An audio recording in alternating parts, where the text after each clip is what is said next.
So for example, when you're in seed stage, right, your job should be product building and not product marketing. Now, what I learned about the life of an entrepreneur is when you start, you feel that you'll be able to get lucky and you'll be able to get to an outcome in 3 to 4 years of your time. Now, either you are very, very smart and very lucky that you'll get there at the same time. But I would say, build considering that won't happen for you. Sure. So Shri Mandir became this basic app which had a digital shrine. So what you do on the app is you come and you choose the gods and goddesses that you believe in. You say set up my temple. The digital temple is done. Now we give you tools like offering flowers, pressing bell, listening to some music and whatnot. Now pretty much like trying to give you a daily shrine praying experience.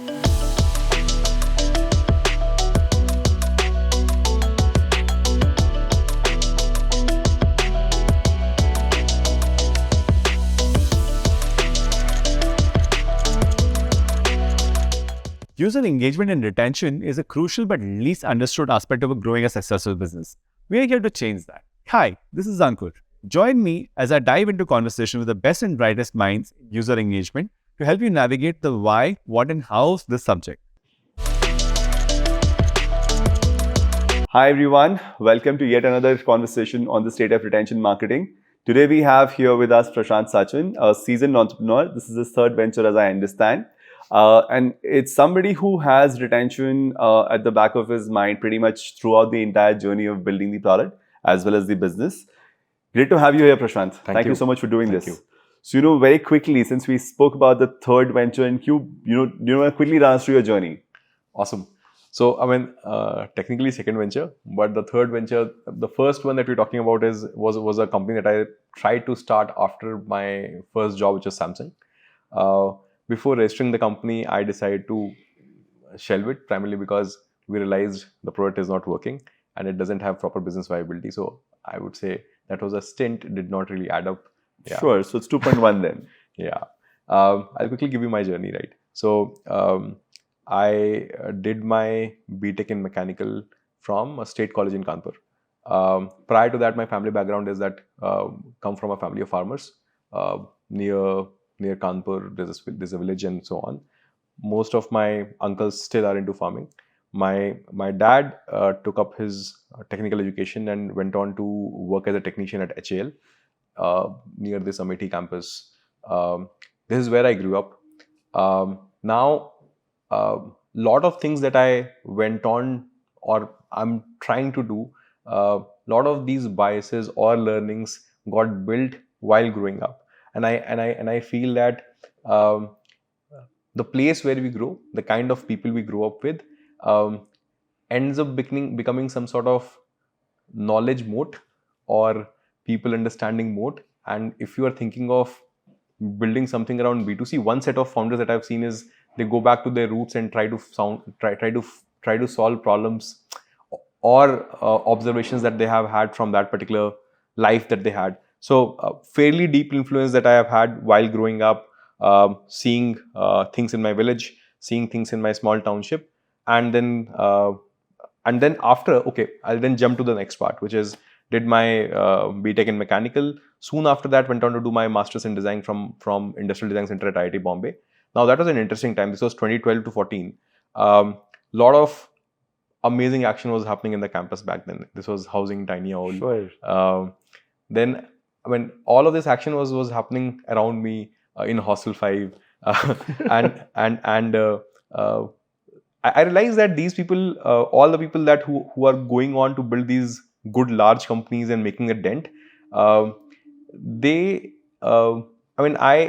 gained this confidence there that hey, I could also do some of this stuff, could also build a business of mine and so on, and this whole desire kept getting stronger, I would say.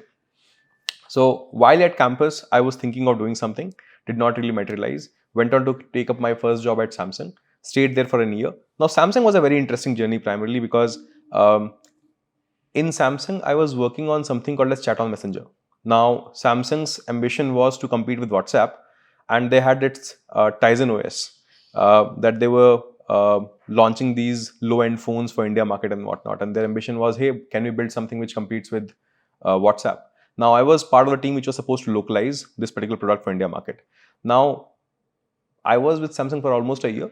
Lot of learnings that I picked about how people across tiers use their phones for what kind of apps, what they do, what they don't do, came from that particular experience, I would say.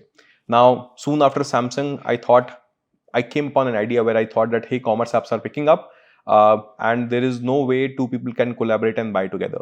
So I tried to build a collaboration or chat-based platform on top of commerce and where people could buy by sharing links, sort of a Pinterest board between two people that we could actually exchange ideas and buy together. Thought of first building it as a B2C product, but then thought of building it as a B2B SaaS tool. Tried both, did not see adoption. And that is where my biggest learning around business viability came in. You know, the idea is great, but what percentage of people will use it? Where does it fit in people's life and whatnot? Then wrapped that up, went on to work with Microsoft. I was with Microsoft for almost a year, was working on Cortana and few projects around Bing. And this was primarily for the US market. Now, in parallel, when I was in Microsoft between 2015 to 2016, I was now thinking of finding a team with whom I can start a journey. And I kept on going back to our IT Bombay campus. I would say once in every 2 weeks.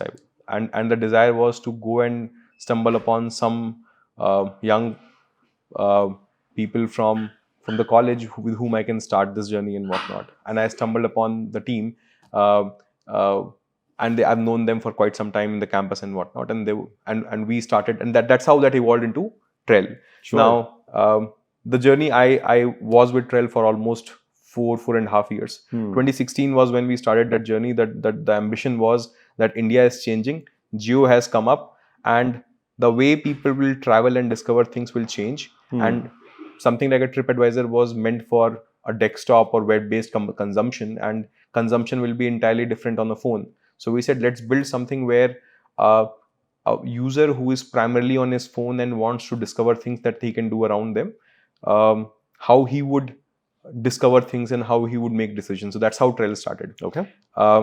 First year of the journey, we said that, hey, to be able to source all of this information, we have to get people to create on the platform. And that's when, you know, the word UGC was not that popular. Sure. But the intent was, hey, how do we get people to create on the app? And we actually were quite successful there, where we got a lot of people to come and create on the app. But then we realized that the consumption was a low frequency use case. Sure. And that's when we pivoted to lifestyle as a category and whatnot. Opened up multiple more categories and did more things there. Now, I would say 2019 was a very interesting time for me, particularly because that was the year when we had massive difficulty with respect to our fundraise back at Trell. Okay. This was a time when I think a lot of companies who were leaders in space around content, social, video were sort of struggling. And we were a smaller company back then, so most of the people that we went to for raising our funds were saying no. However, what I did then was I said, hey, let me go to the China market, because our model was similar to this company called as Saihangshu in China. And we said, let me go there and talk to the VCs who have funded these companies. And that point in time, Chinese money was flowing into India. Sure. So I said, let me just go in there and talk to those people and see if I can raise capital there, because India, it's getting hard. And I would say the current thing that I'm doing with respect to AppsForBharat, lot of learnings that I'm applying here came from those few months in China, and also a lot of learnings and experiments and mistakes that we did at Trell, I would say. Sure. When I was in China, I learned a few things about that ecosystem, which was very mind-blowing for me. My first learning was Chinese entrepreneurs are non-judgmental in many ways. And I'll explain what I mean here. Sure. Let's say if 5 of the undergraduates are graduating from a tier A institute in this country, if you ask them what problems they are going to solve, they will more or less align towards things which will sound cool. Okay. Yeah. And so, for example, let's say if you would have graduated and I would say, hey, why don't you solve for, let's say, X, and we'll fill in that X, which sounds unrelatable, not so cool, boring. but of course boring. of course, but of course would have a massive need versus something which is very cool and whatnot. As young men or young women, we would gravitate towards things which are cool, I would say. Whereas a Chinese entrepreneur, if there is a need, there's money to be made, there's a market opportunity, they go at it, and they would not care much about all other aspects, I would say. Sure. Two, I think there was this very clear clarity with respect to across the ecosystem, which with respect to, and this is 2019 mid, with respect to what is the app supposed to do. Is it an engagement first business, if it is app business, or it is something where you have to, it's a transaction first business, so as to put it that way. Now, there were very clear benchmarks in their head with respect to what an engagement first business would look like. And I was very surprised when I look at people and they used to talk the same language, and they used to say, hey, if it is engagement first business, high frequency use case. Because high frequency apps will eat up the low frequency apps of the same category or adjacent categories. Sure. To retention. I was very surprised when I used to hear from founders there, hey, anything below 15% D30, if it is a high frequency use case, is bad. 15 to 20 is a healthy zone. 20 plus is a very good zone, for example. Sure. Then, for example, there was a lot of chatter around how do you become a habit, and what kind of elements around gamification, what kind of elements around XYZ things that you could do to be able to bring in that. So 3 things essentially was common, like I said, right? Would you attribute this to the kind of evolution the Chinese market went through in terms of adoption, growth of mobile user base, network, data, and all of that? Is this... Yeah, so I think the learnings have by now democratized. Of course. So we have so many good blogs or Twitter accounts through which we can learn about China. So I think now that whole learning that was within the ecosystem, of course, I think that evolution is because of that. Sure. But I think because we have access to that information now, every other ecosystem should evolve now. We should be much faster, right? Not make the Yes. same mistakes. Yes. Go on. Yes. So summarizing, right? So engagement first business, they used to identify what kind of usage it is. They used to, even though it's a low frequency usage, I realized everybody was pinned on how do they make it high frequency usage, because they understand uninstall is correlated to low frequency usage and whatnot. So, Sure. so I think very clear they were with respect to how they approached this. Second part was retention. Third part was habit formation. And I was like, hey, I came back and I started reimagining Trell in certain way, and I realized, hey, there are things that we should change and whatnot. In parallel, I started doing some blue sky thinking with respect to, hey, what are the open categories in India which haven't seen that offline to online adoption. And like I said, right, in China, one pattern I observed was people used to constantly talk about what is it that Chinese people do hasn't really moved online. Yeah. And I started having this side pursuit where I started thinking that, hey, what is it that hasn't moved online, is large enough? And that's when a lot of things about my background started streaming back. Right? That's where Yes. kind of the story comes together. Yes. So I realized that the kind of family that I come from, we were not really well to do. We were financially struggling at all points in time. So what I'm trying to say is, today when I look back, my family essentially was a representation of what most of the country would look like. The classic Bharat, as one would put it. Yes, I would say that way. Yeah. And I realized people constantly need these doses of hope to be able to cope and be fine and be happy and whatnot. And that's when I realized that devotion is a way of life, or spirituality is a way of life. And when you think of this, everything has moved online, but you would not find a platform which serves the needs of people. So I said, this is an interesting category. But of course, this category comes with a lot of biases. Sure. Which with respect to, hey, people do 20 things.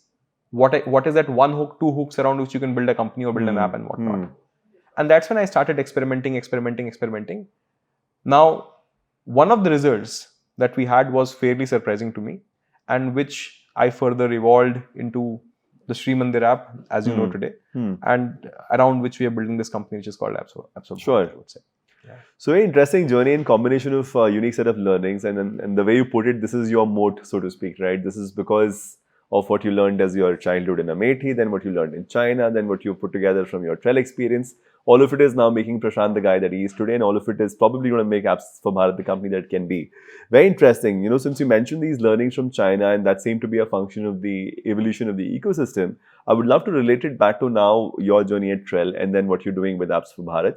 How retention has become or has been a topic at the center of your mind at all times. Because what we would love to make sure we do in India as well is accelerate this learning curve, simply because there is a huge opportunity and there's so many entrepreneurs who could do much, much better than what they're doing right now on building meaningful businesses out of this country, right? And that's where I would love to zoom in. I was very functional with respect to building social media, video, content kind of platforms from 2015 to 2020, and even now continues, right? So I'll not take a specific example. Think about this whole thing I'm going to talk about comes from observation across a few apps that we have seen. Doesn't really point out at a specific company for that matter. Now, so for example, anyone who was trying to play the social media content sort of or entertainment based proposition for the masses, few things were observed. Now, 2016 to 2020 was a time where some of the apps actually found massive growth. Let's say in year on year, we used to see some apps starting and they getting to 2 million, 5 million, 10 million DAU and whatnot. Now, what's interesting here for many of us to observe today is many of those apps are not existing today. And while the whole ecosystem got enamored by that initial growth, what we did not look at was whether the people who are coming on the platform, they're staying on the platform or not. And what they fundamentally missed out was that, hey, growth is fair, but beyond a certain point, growth will become difficult. Let's do some maths right now. Sure. So for example, let's say my retention is poor. Let's say my retention is poor and my app's retention is poor. Of course. and let's say today I'm at 100k DAU. Okay. If I'm at 100k DAU, to be able to attain that number, and if my retention is poor, I would need to acquire, let's say, 12 to 15 to 20% of the users on daily basis to be able to maintain that grow number. your DAU. Yes. Now, what would that mean, right? That would mean to be able to maintain and grow that 100k DAU by 50%, you would need roughly, so let's say 20k, 600k, so which means let's say 900k installs in a given month. In a month. And you will be able to grow that number from 100k to 150k and so on. Sure. So I mean, for every incremental 50k DAU, you need 900k new installs in effect. Yeah. But what happens is if your retention continues to stay poor, now do the same maths. You'll keep burning. At 1 million DAU. Now suddenly the number of installs you have to get become massive in terms of volume to be able to maintain that number and further grow and whatnot. And that's when we all observed, and this is all in the hindsight now, and I'm trying to do the right things while we are building this company. We observed this massive death valley between this 5 million, 10 million DAU number, right? Where companies were able to get there, but because their retention numbers were poor, they were not able to glide by that particular valley. And the weight of acquiring new users every day to be able to maintain that number became so high that became the point where most of them could not cross it or got plateaued or eventually become redundant and whatnot. Would you also say something about their journey to that point becoming too fast or too early for the product maturity / product fitment? Yeah. Because, I mean, if your retention was poor, then something or the other was missing, and that's where that also came in the way of their continuity. But think about this, right? That's easy in India. Getting a million installs a month is very, very easy in India to a certain point. Yeah. Once you reach 5 to 10% penetration of your available user set, I would say, then it start becoming difficult. So the first 10%, 20% penetration is something which comes easy at a very low cost. So hence, getting an app to 400k, 500k DAU or a million DAU, 1.5 million, 2 million DAU becomes easy if you spend money. Sure. And if you just translate that to what kind of marketing spend it would mean like, hey, if you have raised $5 to $10 million, you'll be able to get there by burning money. Just by burning money. Yeah. I mean, the DAU will be fine. I mean, obviously, without any consideration for retention right now. Yeah. but it'll only go so far. Yeah. So, having said this, let's maybe break this down a little bit in terms of watching these metrics as you build this out. So, from the 0 to first, let's say 100K DAU levels, and then from whatever tiers you think we should break this down in, how do you watch these metrics? How do you see the appropriate timelining of these things? Money is a way to squeeze timelines in some sense, but some things do take time. The learning curve of what's working, what's not working will have a certain time window. So how do you navigate this journey now that you're doing this with more knowledge? So I think what I got wrong, or what many of us got wrong, was what is the use of seed money, and then what is the use of Series A money, and often, and this is, I mean, for today's set of people, they might feel, hey, this is the knowledge of the bygone era, but I'll share that. So let's say if I have raised seed money, my job with that money is to prove that I have a working product. My job is not to show scale, to be able to impress another investor and come and give you Series A. So for example, earlier the proposition used to be that, hey, I have, so people used to seek multiples or get a new fundraise by showing that, hey, I have these many DAUs, MAUs and this kind of growth rate. Some indicator of traction. And give me money. Now, I would say a very, and if you're doing that for that stakeholder, don't do that. Primarily because a very smart investor would very clearly understand what a seed money is used for. And if you can demonstrate a very sticky behavior on your app with respect to your users, even for a smaller set of users, let's say 20% of what is considered cool and whatnot.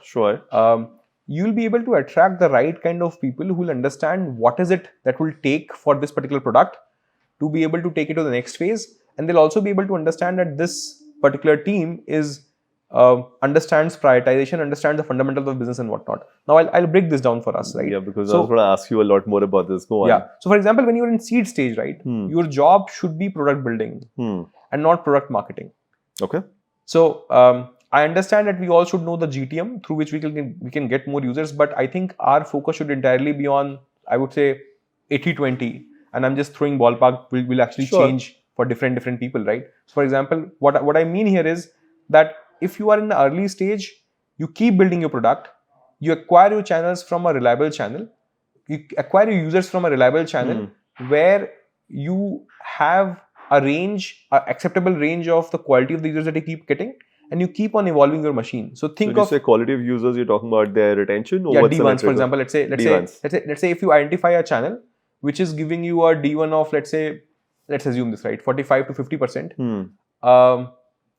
You just keep tapping that channel without worrying about, hey, how will you grow this? So, and let's say once you get this quality of the users into your system, you keep on evolving your machine or the product to be able to get to a point where I would say the initial activation, initial engagement, midterm engagement and long-term retention for these users is sorted. And then you start figuring out what could be the GTM.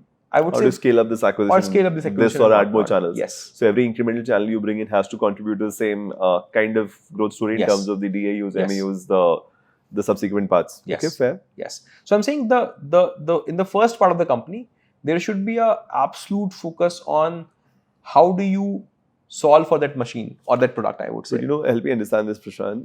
When you have a lot of investors, and 8 out of 10 probably were asking for traction. And most cases, traction is defined by either the number of installs or the DAU base. And if that's a question you encounter 8 out of the 10 times, it's quite tempting to then chase that. Yes. And at the moment you set the quality of the users, there's also a temptation to chase the wrong quality of users because it's a good quick growth hack. Yes. And that seems to have worked also for a little bit because there are people who've been able to raise with that. But what you're saying is, as a founder, if you're here for building a business which is meaningful, don't fall in that trap. Yeah. That's your clear stance. I would say do not do that. And of course, right. With a set of caveats, of course. Yeah. No, you have seen things evolve more than me, I would say, right? And you have been observing the ecosystem unfold. Now, what I learned about the life of an entrepreneur is, when you start, you feel that you'll be able to get lucky. And you'll be able to get to an outcome in 3 to 4 years of your time. And we believe, right, hey, we have all kinds of case studies where the company starts working, goes on a hockey stick, journey and And exit in whatnot. 3 years in that. So there are very, very few examples of that. Now, either you are very, very smart and very lucky that you'll get at there. the same time. But I would say, build considering that won't happen for you. Exactly. And what I've realized is if you have taken a problem statement, you have to give at least 15 to 20 years of your time to be able to make something meaningful out of it. And have that long-term as well as mid-term view when you are building it, right? So for example, if you are attracting investors or teammates who are extremely focused on these short-term kicks, it's always going to navigate the company the wrong way. So when people come and say, hey, why are you not growing? Put your foot down. Explain them who is your user, why he's using the app, how he's using the app, and what can be improved in that how.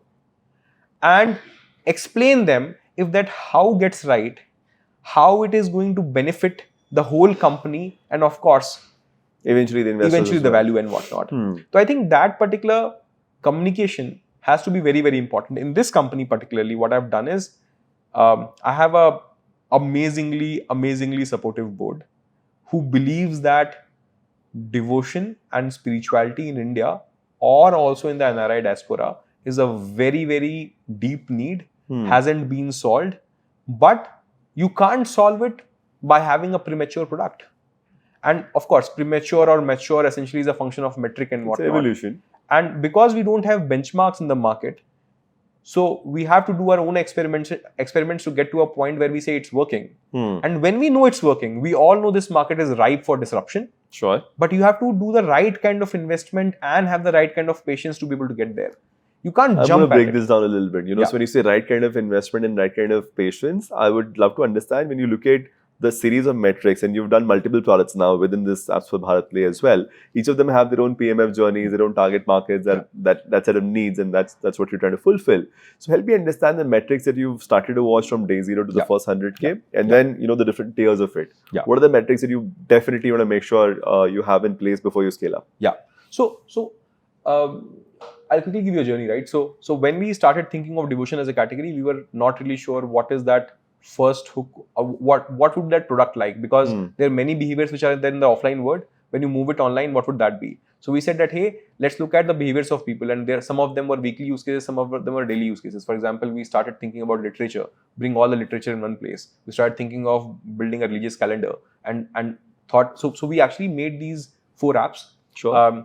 And we essentially, there were 5, but the 5th one was very crude. So we made these apps. And what we did was we started looking at, hey, these are the behaviors we would want to move online. We started spending 1,000 rupees per day on Facebook to get those people. So we started getting around 200 installs per day for each one of these apps. And for the almost 200 installs, it's about 200 installs. A reasonable expectation at the early stage. Okay. Yeah. So 200 installs per day on so which is like 4,000 spends was done on marketing on these products. And what we used to see early to be able to identify which product we should chase was the initial retention, which is D1, D2, D3. So D1 was basically after the installation is the opening it on this immediate next day. Yeah, exactly. And then what we also used to do is used to call them back to understand what is the recall of the product. So are they able to understand the proposition? How well are they able to let's say relate with the positioning that we have put for the product? And then we actually were looking for user wow or user love.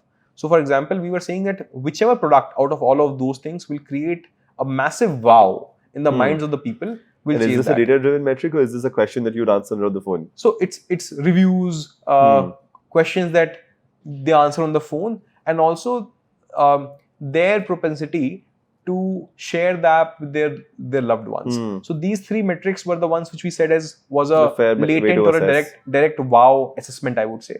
Okay. Now, one app that came to my surprise amongst all of these experiments was the Sri Mandir proposition, where we said that, hey, people pray at all points in their life, and they have set up spaces where they could. So there are these shrines that they have set up in their homes, in their offices, and they visit them, do a check-in depending on what is the need that they have and whatnot. And we said, can we bring a digital experience which is interesting for them, which gives them more holistic access and whatnot. So this app started showing us this massive wow. And we're like, we thought something else will work. this was something that we were least betting on. Isn't that generally a wise thing to do, to be prepared to be surprised by data? I think But it takes a lot of intellectual honesty to be able to do that. Yeah. So, to be honest, I have realized that whatever my biases were, most of them don't work, and I've taken that. I've considered that okay, I'm building for the masses.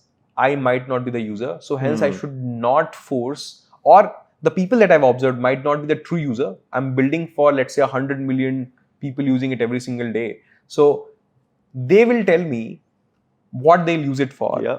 And not my people will tell me that what. So for example, I would say that the heuristics get out of the way. Yes.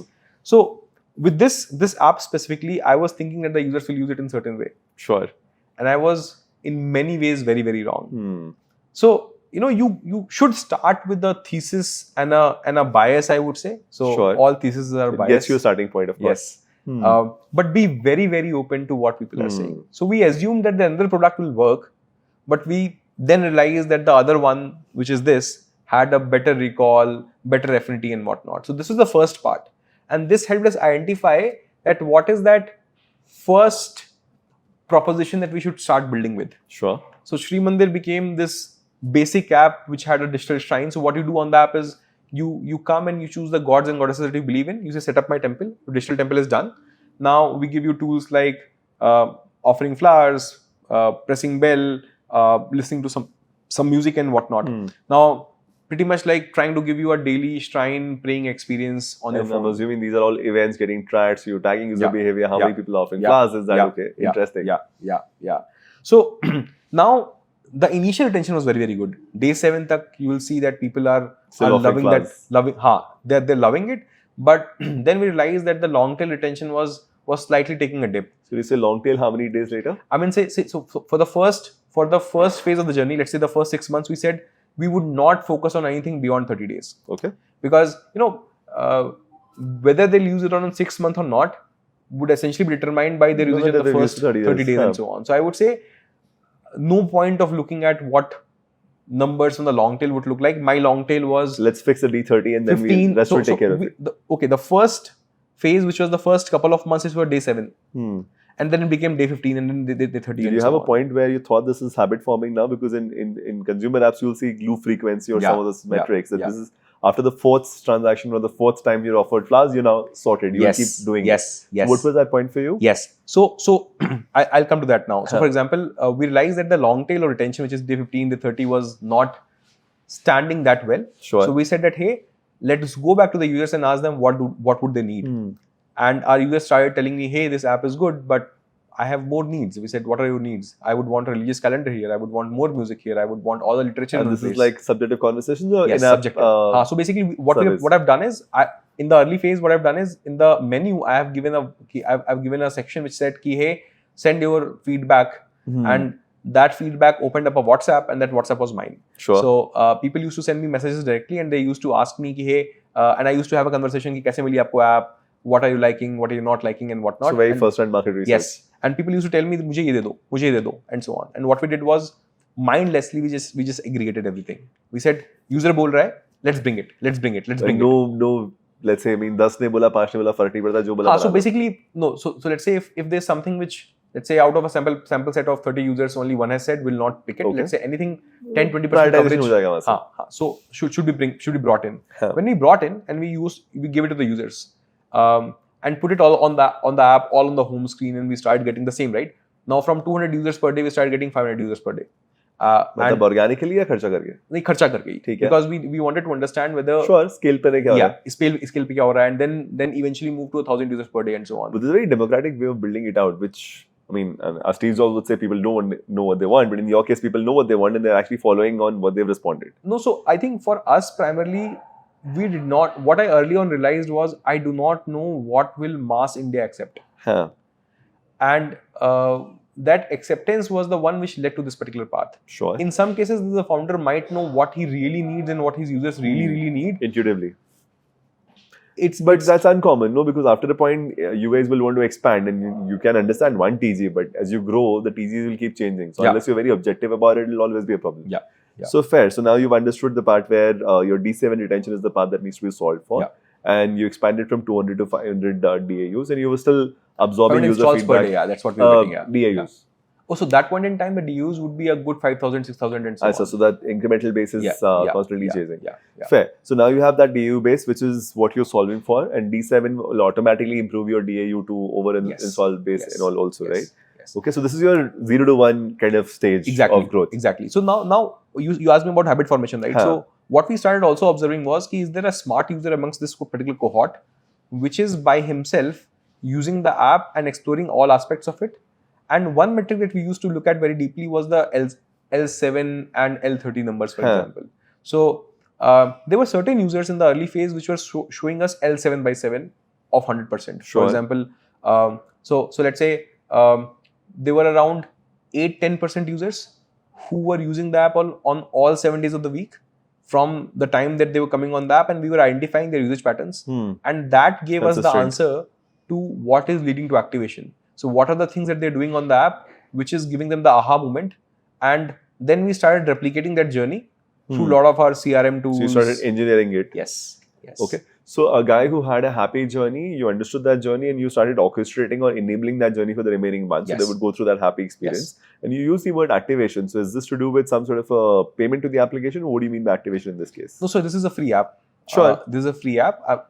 So you said payment to that. No, you said activation is a word. So I mean, an install is one moment of, let's say, engagement with the app. Then the second moment is probably to make an offering or setting up a goal. So when you say activation, what do you mean in this case? So by activation, we had some definition back then where we said that the user should do these many actions on the key properties. Right. So where we called as a praying DAU. So we defined different kind of DAUs. So we said there's a certain kind of, there's a praying DAU, there's a reading DAU, there's a DAU which essentially goes on and propagates the app and whatnot. And we used to define some sort of benchmarks with respect to activities that they have to do. Sure. And that's what it's called activation. Yeah. And for each one of those journeys, whenever that threshold is called, we used to say that this user has activated now. So for example, let's say praying DAU would mean that, hey, if a user goes and selects multiple gods and does offering across some of those gods, and also let's say offer some flower across 30% of that particular range, it's activated DAU. And is this coming from once this user is activated, what kind of retention is he showing, or where is this coming from? So it's coming from that only. Let's say all the users who showed whose L7 by 7 was so let's say that 8%, 9% of the users whose L7 by 7 was 100%. So from there we used to draw those patterns. But this takes a lot of data work, no? So are you saying that this is a day zero thing that you've had that kind of data system set up, practice, people to understand all of this? Yes. And this is coming from the fact that this is so important to you on the D0 to 1 stage. Exactly. So I think this is what my biggest learning is. I've realized that your data practice is very, very important from day zero. If you are venturing into these territories like ours. Yeah, I mean, you mentioned you're collecting the number of gods he's chosen and the number of times he's made flower offerings, and to capture that data itself, half the people don't do it on the day zero. Yeah. To capture it clean enough to be able to assess it, analyze and process itself is a big deal. Yes. It's not rocket science anymore, thanks to the amount of tools that are available, but still interesting choices made in that sense. Okay, awesome. So now we have the 0 to 1 journey where you're very closely watching the L7, L15 as well, you said. And you have a set of users who are showing a certain behavior. You want the other bunch to also go through the same sort of experience, and that's where your retention components on engagement side of things come in. Yes. So triggered behaviors versus organic opens. Would you have a metric that you care about over there? Yeah. So basically we said that, hey, we don't have to be an app which is driven by notifications. Okay. And early on the early journey to the late stage journey, the dependence on notification should actually come down. Sure. So as of today, 24% of our DAU comes from notification. Okay. 74 is organic. 76 is organic. Yes. So they come, open the app on their own. Wow. Yeah. 76. Yes. And this is something, and you are able to appreciate this, but what I also understand is not a lot of people are able to understand this because people don't talk about this. Which is the irony, right? I mean, such an important metric, and I'm sure you've worked a lot to get to this point by consciously reducing the volume and frequency of notifications. By the way, so this number of 24% is during festivals. If it is a non-festive period, this number is further 18%.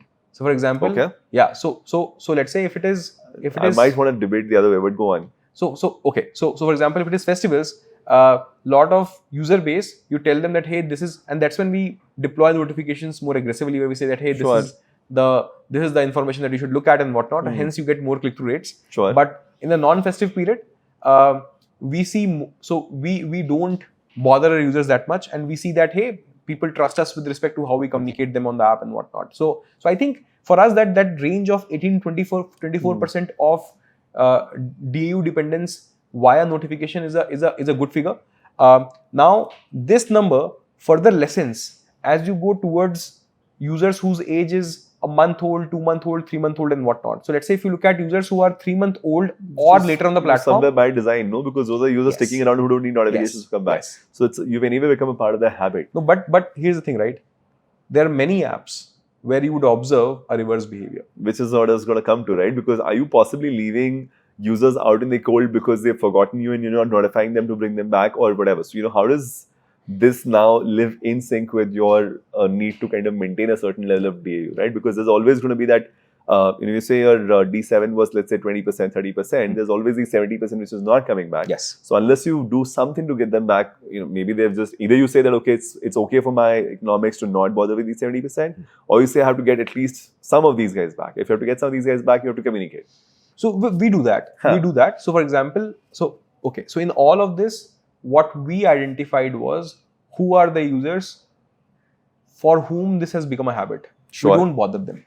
So anybody who's showing L7 by 7 at 100% or even 80% or maybe even 60% for that matter. So for example, let's say we have this activity benchmark where we say, hey, if a user has opened the app within 7 days, we consider them as an active user, or the app is on top of its mind, and then we also define a frequency of usage and whatnot. So let's say if anyone who has opened the app whose DAU by WAU at whatever age on the platform he is on, if it is more than 50%, we don't bother them. But then by definition, you're also saying that just the activity on the app itself is enough metric for you. You don't care about depth of usage. No, so I'll break it down for you, right? So for example, let's say when we talk about the whole practice around retargeting the user through notifications or through other channels, we do not bother as a practice people who are already active. So for example, if you look at, and we look at users across segments. So for example, we look at users and how they engage from D0 to D30 and D30 to D60 and so on. Let's say if you're looking at D60 and beyond, we look at, hey, after, let's say when you look at D60 and beyond, you would look at users whose DAU by WAU in that particular segment is actually very, very healthy. So you don't need to bother them because they are themselves coming on that. That's where I would love to deep dive a little bit, because at some point you decide to draw a line that this much engagement is enough for me. Yeah. So for instance, somebody who's doing flowers versus somebody who's doing literature might have different behaviors in terms of how frequently they come back. Yes. So would you not want to move people from just doing flowers to also doing literature because that will increase their usage and potentially their retention? Or is this something you've parked for a little later or right now not a priority? How do you see this? So I'm not saying that we don't target them. Sure. But there are users who actually, let's say, qualify as completely happy zone already, so don't bother them. So we don't bother them. What percent of the base? So I think that number. Okay. So today our L7 by 7 is for all users is around 16%. 1.6. Okay.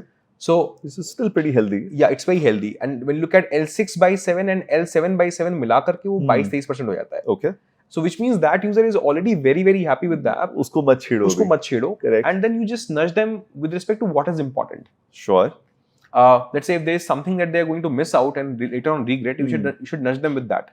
For the people who are lesser that becomes somewhat subjective, and does it have to do with the editorial kind of judgment that you would make here? Because the content is what is determining what's important, what's not. Yes. And given the scale at which you operate, does it still remain an editorial call anymore? Because there will be different things that will be important to different people. So you have to define the journeys, and you define what is it that this particular cohort of users because care about. Geographies, there is gods. Yeah. If I'm a Krishna devotee, then probably my set of things are different. And if I'm a Ganesha devotee, my stories are different.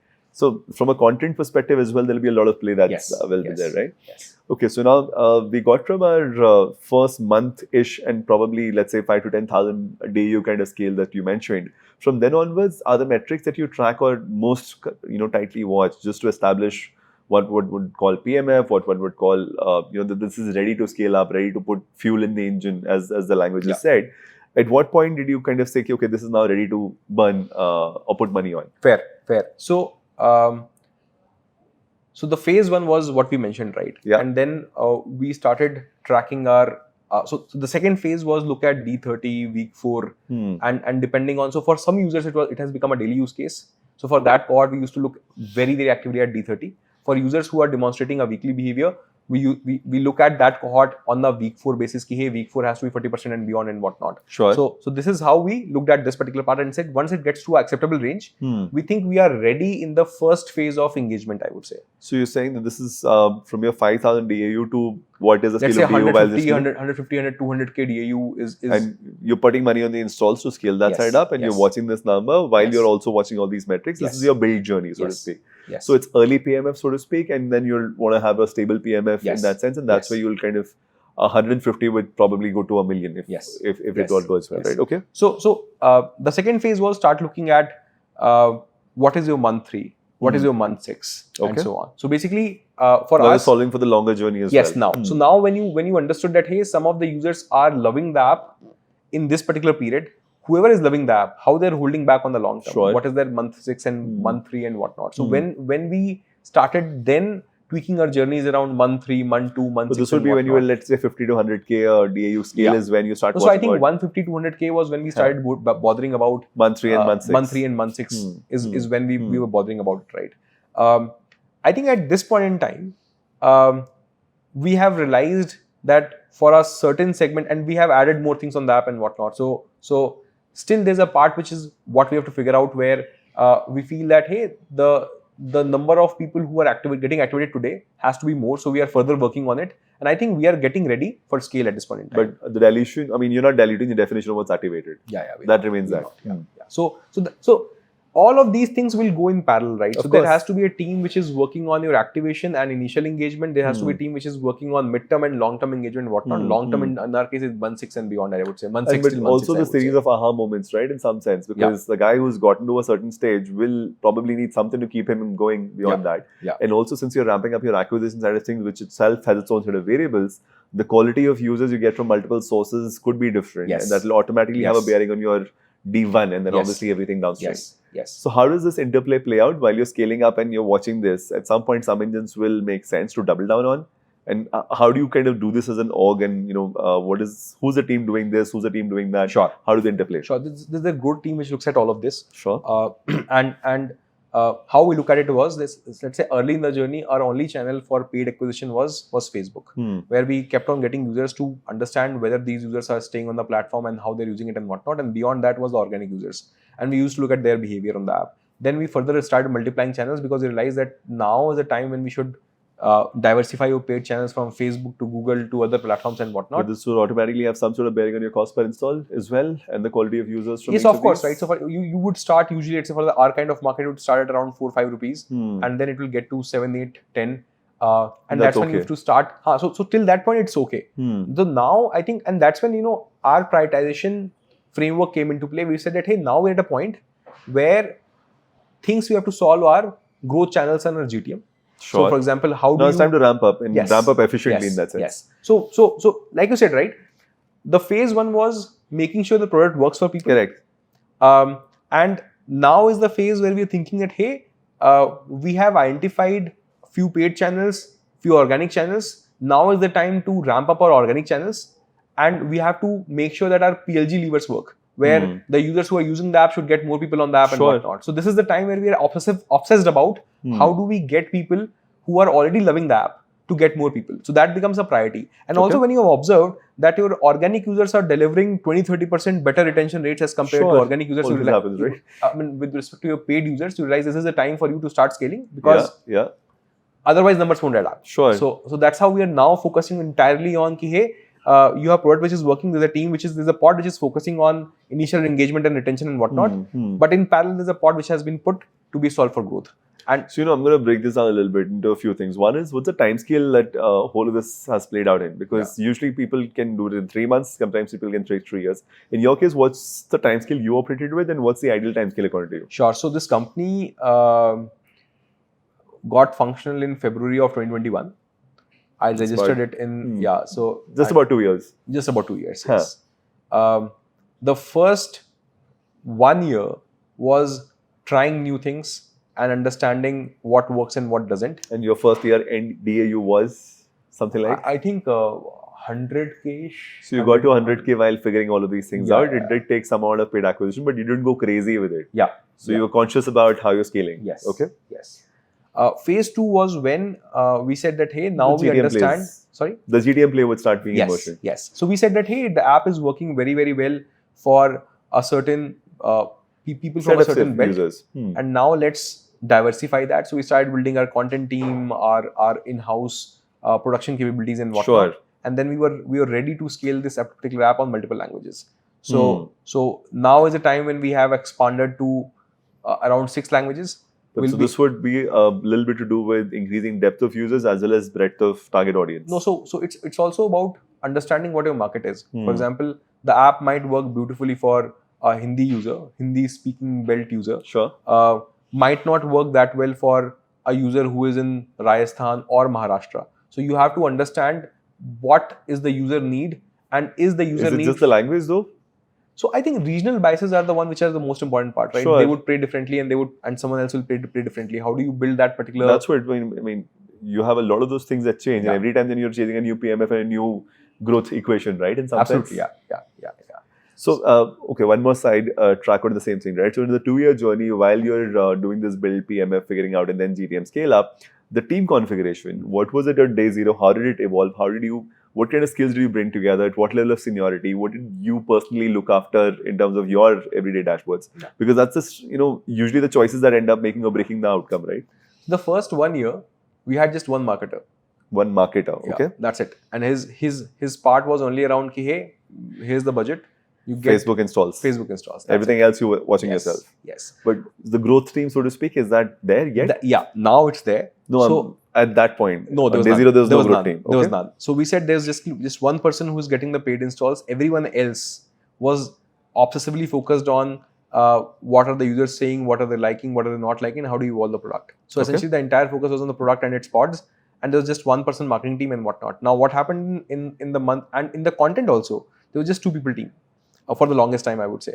So till October, there were 2 people team only, and then we said, hey, their job was to source content and put it on the app and whatnot, and that's when we understood that, hey, some part of it is working. Now it's time to ramp up our marketing or growth team for that matter, or the content team for that matter. So then we got a leader to head the overall growth and content function, because in our case these are correlated, so you have to understand the market. I was also going to ask you about the overlap with engineering and product, right? Yeah. Because ultimately growth ends up having a bit of a foot in both sides. Yeah. So how's it set up for you right now? So at this point in time, product essentially is the one which has different. So there are 3 areas that we actually have aligned our pods on. The first one is primarily retention. Sure. So retention, mid-term, initial, long-term is the first pod, and there are a couple of teams within that. And this is that people who are primarily watching the dashboards and probably doing engagement activities. Yes. That's all their scope is. Yes. And this engagement does have an overlap with product, or not as much?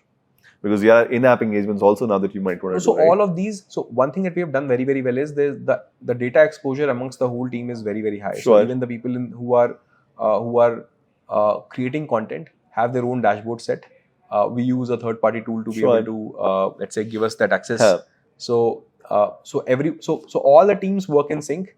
The calls with respect to whether something is working or not, whether what experiment we should take, is done primarily by the product, where they say that, hey, we are solving for retention. One team is looking at one aspect, another team is looking at this aspect. This is the experiment we are going to do. They are going to pass on that requirement to other teams, and they'll all work as assembly line and put it together. And then whatever results are coming are passed back to them, and they keep on improving. So this is the reason I ask you this question is as follows. Yeah. I have a counterpart in the gaming industry. Right now, what happens is when they're acquiring users from some set of channels, they tend to have a calculation on the ROI of their effectiveness, and that ROI is a function of how much do these users spend over the next 6 months. Now they have a sense that, okay, for this set of channels, the D1 or the subsequent ROI tends to be poor. In order to improve this situation, they might as well do a real-time intervention to put $50 in the wallet of the user. If he has $50 in the wallet, he'll come back to play, and the rest of the journey looks a little different. It's a real-time intervention in the first session itself. Yeah. So this is somewhere or the other product territory, but it's also a retention outcome. So who would originate this in your case? Does this kind of stuff happen very collaboratively between product and marketing? Because one of the things we tend to see a lot of struggle with is some sort of a turf war between these two teams. I mean, and it's common because their ownerships are a little different, their orientation, their KPIs are somewhat different.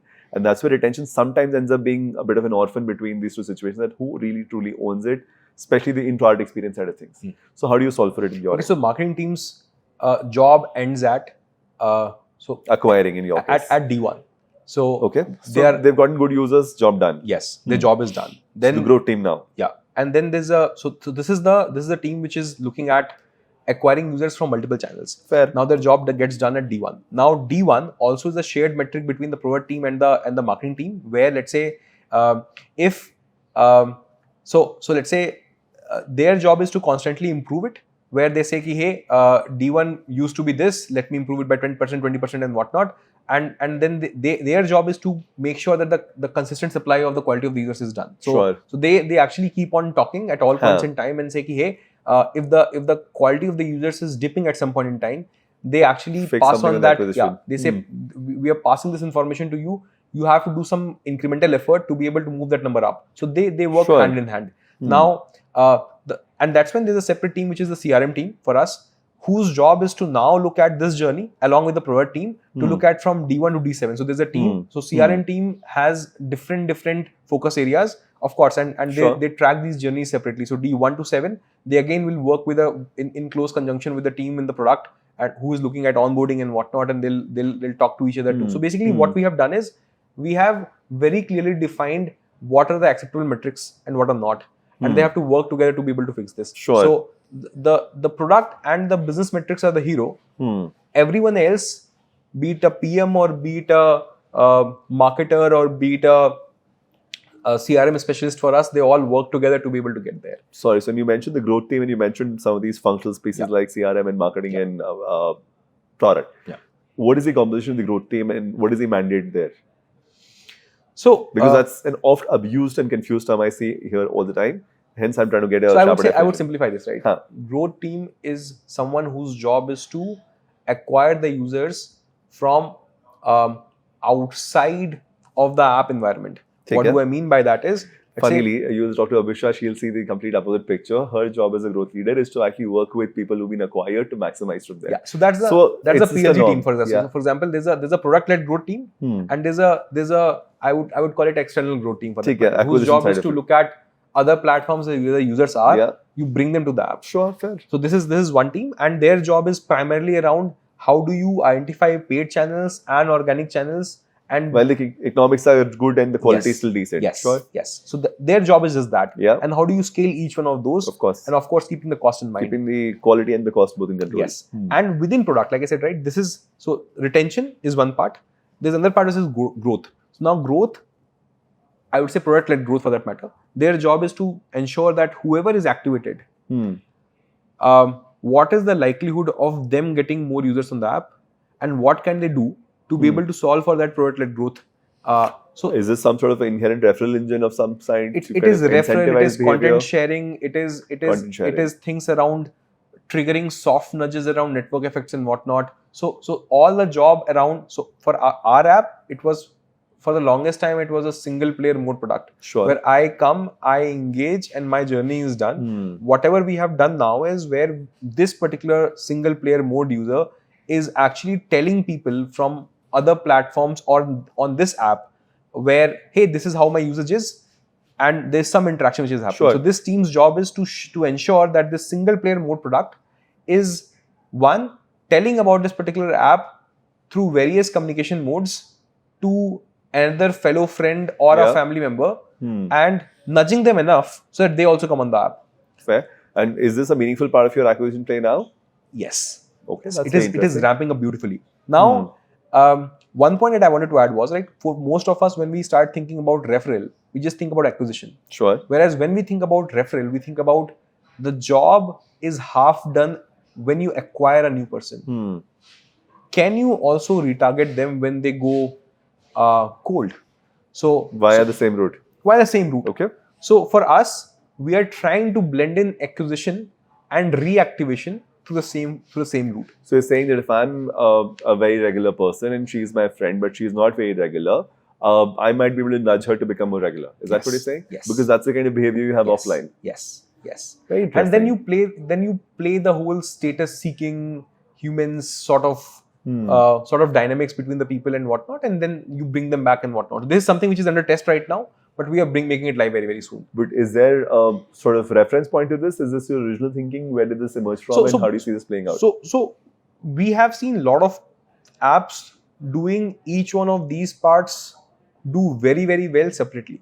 Okay. So for example, some of them have done brilliant work around referral. Some of them do amazing work with respect to the retargeting through. So I call it as P2P retargeting, which is what we are trying to do is, can you make the same platform so where the people constantly feel the need of adding more people to the network, and they also feel the need of reactivating them whenever they go cold on the app. So, and are these references from India? Or you have a fair set of reference points from everywhere in the world? So I think we have actually, so this is something that I do in my pastime, right? I look at all the apps which either go viral or have very high numbers with respect to retention or engagement and whatnot. I observe them and I see what are the patterns that we can learn from, and we experiment and we see whether it works for us or not, whether that pattern is applicable to our audience or not, whether they'll understand that pattern or not. So we keep on doing that. This is one thing which I feel is the phase for us where we are now solving for, hey, how do you get your a few million MAU to be able to bring more people back on the platform and lessen your dependence on acquisition side of things. Yeah. So Prashant, you mentioned the way you spoke about retention is pretty much a team minus 7-day problem for you, from what I've understood. On the other side, we have a lot of companies, founders, even investors for that matter, who probably believe that at a certain point of scale, retention might take care of itself, and hence they don't really pay that kind of conscious attention to it in early days. How do you think about this? What's their problem? How do you see that addressed? Yeah. I think there are different kind of apps and different kind of usages, I would say. So for example, if your app is mostly used in single player mode and your activated user might bring in a user from a circle but will never retarget them to reactivate them, it's not a true blue network effects, I would say. Or for that matter, let's say, so what I'm saying is network effects are fair and fine, but you have to understand whether that particular app does or does not have dynamics of network effects in them. So if your numbers are fundamentally broken and they do not work for a certain set of people, in most cases, it won't work at scale. So you're saying retention can be solved at scale if you had network effects to start with, or signs of network effects to start with. But if you don't have network effects, which are real, true blue network effects, then retention will not be suddenly solved at scale. So my point is your okay. So I'll further simplify this, right? So there are two things, right?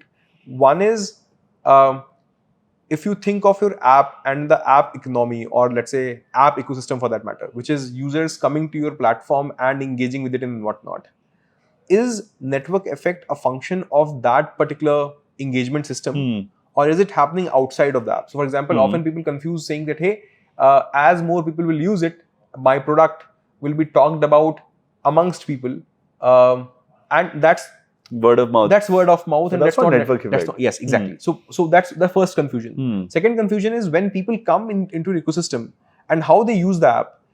If it doesn't have that acquisition of a peer and reactivation of a peer, and if your peer doesn't fundamentally engage with you in that whole context of the app itself, in that whole usage, then it's not a network effect proposition. So so you have to be honest, intellectually honest about whether it's a network effect play or not.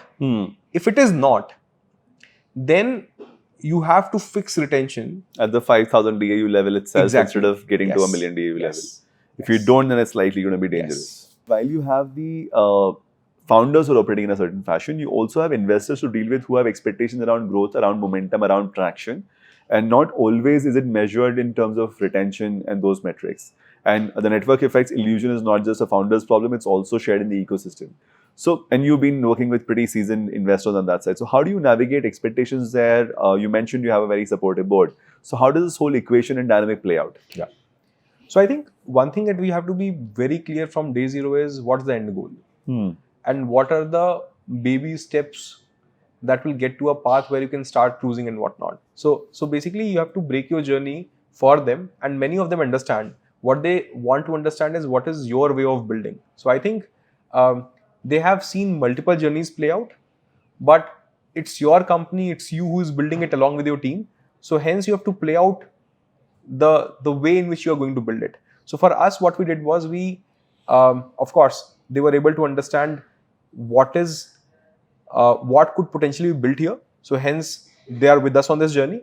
But what was also important for me was to explain them about my approach on how I would want to build this particular company, and what is the time horizon on which I would want to build this, and what's the kind of impact I'm looking at.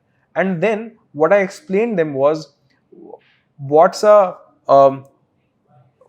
as per me, this is the way we should approach it. Where I explained them the role Sri Mandir app is going to play for us to be able to solve for the bigger vision that we have, and how that should be approached. Sure. So I think that conversation happened over many monthly calls, over many monthly updates, and I kept on reinforcing that particular part to them at all points in time, that hey, why we are doing this and why we are not doing this. And I think because they have seen stories on all sides where there were growth stories with leaky buckets, there were leaky buckets early on that fixed themselves and whatnot. They have seen all kinds of this, right? And once and they will think in patterns, right? Once you start telling a story and you say, hey, this is the approach that I'm going to have, they will be able to understand it very well, and of course, right, and then they'll second your method of building it. So for us, I think what we told them was that, hey, even though there are 5 people who will come our way, here's the approach that we are taking. Here are the fundamentals around which we are building the company. Here are the key principles that will not break at any point in time.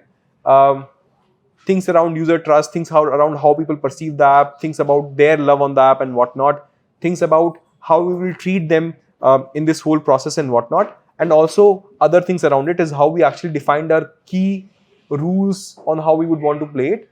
And then we also explained them what is the important metric and what is it that we should absolutely chase, and without which it will all fall out. So Sure. I think that particular agreement with respect to what is that great stage and what will that look like on all aspects, be it qualitative or quantitative, helped us bring that massive alignment on how we look at the market and how we would want to crack it. I think that communication becomes important, and you have to make sure that you do it many times for them to be able to register it, respond to it, and then I think, yeah. Takes a lot of conviction on your own part to have to be able to hold that ground for that long, and somewhere or the other you made probably a choice to temper your growth down a little bit because you had access to capital to go from, let's say, 5,000 installs a day to 100,000 installs a day, but you chose to kind of do it a little more, or a little more slowly than you might have, and that's a conscious choice you made. So this is kind of where an investor might wonder, you're sitting on capital and you're not growing fast. Why are you doing this? And that's where your conviction is what kind of came into your support and help you navigate those conversations. I think they have taken an 8 to 10 year bet, and they would know that when it comes to the growth of the app, you build, and then there's a period when you just scale like crazy. Yeah. So I think many of these people have data points from across the globe, and they have seen this particular part of build. So they understand where we are, and they also understand if things get right, this particular part is also going to happen. This is kind of, you mentioned this part around our previous conversation, the hockey stick timing and when and how the length of the hockey stick is going to be. What seems to happen a lot is, you earlier also mentioned around seed funding used for something, Series A being used for something. What we see happening a lot is people with probably, slightly more than a pre-Series A trying to chase this hockey stick growth without real substantial clarity on either PMF or network effects. Probably a lot of first-time founders, probably a lot of investors who feel that retention rate is solved as a later problem, or who have a bit of a mixed picture around network effects. What would be your key stance to first-time founders who are going through this journey, trying to build products for India, for Indians in that sense, and then navigating this whole investor, product-led growth, talent supply equation around building a large company out here? I think first to market doesn't really matter in specifically engagement-first games. So as long as the company that is playing in the same arena has amazing good product, and I would say amazing retention and whatever comes with it and whatnot. So you don't have to worry till the competitor doesn't have it. I think the better product, the one which solves for user love, user trust, and also has figured out other things around it, is eventually going to win. But it's, I mean, is it a winner takes all market to begin with? Hardly anything in India would be that, or would it be? So, you know, specifically with apps like this, as long as so once you start doing the ecosystem play, that's when you can actually build moats and others can't enter in. But I think early in the journey, there's nothing like moat.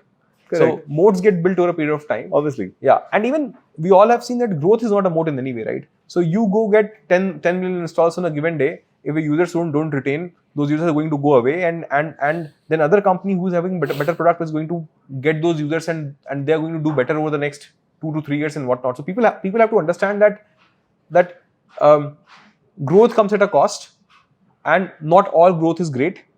And it's not giving you a moat anyway. Yeah, and growth is not a moat at all. Yeah. I mean, a second timer might as well just catch up on your growth if you have bad retention. And one of the elements around retention also gets reminded by the fact that most of these apps aren't going to have the WhatsApp DAU. And you touched upon this in our conversation offline. I would love to delve a little deeper into how do you see the size of the market in India for different kind of categories, and how does that put retention even more importantly in the center of mind, because ultimately the time is what it is. Yeah. These users are not coming back, they're probably going to go elsewhere, or they'll not use your category. Yeah. So one, it's a growing market, but there'll be people who will have 90% penetration to this smartphone user market, and some will have 50%, some will have 30% and whatnot. And we have to also understand what are the kind of apps that will have that kind of penetration. And so, for example, someone like a WhatsApp, someone like a YouTube are where they are because of one advantage that they had. Advantage could be in product, advantage could be ecosystem leverage and whatnot. So essentially, those companies are where they are. Now, I think a good penetration figure would be 50-60% of where they are. You have to look at UPI penetration, you have to look at all of these guys and then benchmark around it. What you have to understand is ki, let's say if you acquire 10 million users and you end up using 9 million of them, even if you do all the retargeting that there would be, you'll be able to get back another 30% of the user save you've lost. Unless until you have massive network effects. For example, let's say if your app becomes that app which everyone has to have, then only you'll be able to get to a 80-90% penetration of the people who have left the app. Sure. Otherwise, that number essentially, once they're gone, is gone. If you just keep on stacking them, you will realize that your TAM is not as large as it seems. If you are not solving for either the ecosystem or your app becomes absolutely important for people to leverage certain kind of services without which they can't do it, then only you'll be able to regain them back. Otherwise, you have to be mindful of it not from the very beginning, right? I would say keep the first 10, 20, 30, 10. I would say keep the first 20 million people as the experimental base where you are doing mistakes, learning, losing them. But I think beyond that is where we have to get very, very serious, because 20 million, that's a pretty large audience. Yeah, so I think, of course, right? I think most of the apps in India, if they have raised a seed sum, getting to 5 million, 10 million installs will not be that. India is a huge market. Yeah. So I would say that keep that 20 million install base, the first 20 million install base as your experimentation ground. Don't take it to 50 million, I would say, because once you get there, you essentially are left with. So I'm saying some apps go on and claim that, hey, I have these many installs. But when you look at their MAU to install ratio, that is very, very bad. I think Which if it probably was going to lead you to the death valley you mentioned earlier, right? Yes. So essentially, the thing that people should watch out for is what is that company's MAU to install ratio if the install base is very, very high. Sure. And that will give them a sense on ki, hey, whether there is some headroom left or not. So I would say it's important. Hence, let's say I could rush to 20 million install base, but that's my experimentation ground. So I would rather be more mindful and once I get to the other end of it, I should really have a working product. And then you have sorted your PMF and then now it's ready to scale, and at some point it'll break again, you'll have to fix again, because I mean ultimately India is still a diverse market. Yes. Very interesting. So I think the last bit there is probably a question around a viable, enduring long-term business, and my question would be, is infinite growth necessary, or can you actually build a perfectly good, profitable, healthy business without having to chase those WhatsApp DAUs? Yeah. So where do you kind of define your aspiration right now. Yes. So I feel that there are users who are using my app and they're very happy with the product. Now, the predominant usage is single player with mindfulness around other people from their network using it, but it's not a true blue network effect for that matter. It's more like a Strava for that matter, right? It's like me, I do my activity, but I also know who else does the activity on the app and whatnot. So essentially, it's like I am mindful about my network, but I might not necessarily interact with them. Sure. So that's the kind of space we are building. Now, for my user who's using the app, his experience is fairly wholesome. Now, I should not wait to get to a scale to be able to solve for to identify what will be the propensity for this user to pay, how much he'll pay and whatnot. So I would say at whatever scale we are in, we should build a tight module where we say, hey, this is not just an app, this is a business, this is worth scaling, and then you start scaling. So I think that's the approach that we are taking. Some people take a different approach, but in our view, it's like this: we have got to a base where we know that people love the app, they trust the app, it has become an essential part of their life. Now, next step for us to understand what is the propensity to pay, how much will they pay, what kind of business it will make. So the evolution from an app to a business is something that we are in the due course, and we are doing that. And once but you're that only module 2 is years into ready- the business, you're at a certain scale of operation, and you're already thinking about all these metrics Yes. while having solved for retention and user love. So it's not something that you postpone for a later problem. It's also not something that you believe is going to come in the way of your growth. Or it will not. The coming back to the original question around the tempering of growth and the goals in some sense. So are you chasing the WhatsApp DAU market, or where do you see this capping out for you in India? And you mentioned something about geography expansion being a play. Yeah. So then at some point it becomes inefficient to acquire more users in India. Yeah. And that's where you will look at the NRI audience or No, other so audiences. I think it's like this. No, so for us, so the first phase was identify what people love, and this phase is where they love it. Would they pay for it? Once we have those answers, we think that this app is a good. I would say that hey, WhatsApp DAU is WhatsApp DAU, but I think we could get closer to that number, primarily because this is a massively large need, and this is being underserved. So I would say that hey, but the journey to that, the ramp to that, will have to be as a business and not as an app. Sure. So and then we'll figure out in our own way, right? So maybe 100 million people using it every single day would be a great place for us to be in, because we understand that this is the current offline usage, and this should move on the app. But the path to get there should not be desperate. Fair. I mean, that's kind of where the enduring side of it, the profitable side of it, the sustainable side of it comes into picture.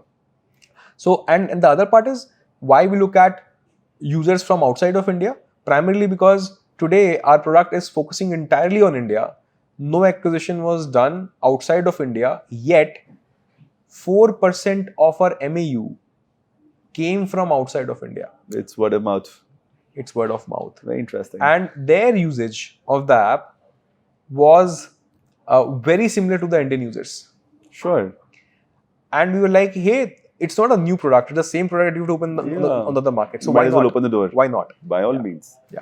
Awesome, Prashant. So this is 2 years out of the 20-year journey that you have planned for yourself. Interesting place so far. Very, very calculated, educated, sophisticated in terms of the thinking that we've heard. Thank you so much for the time, Prashant. Absolutely. I'm pretty sure all of this learning is great for a lot of first-time entrepreneurs. Thank you so much.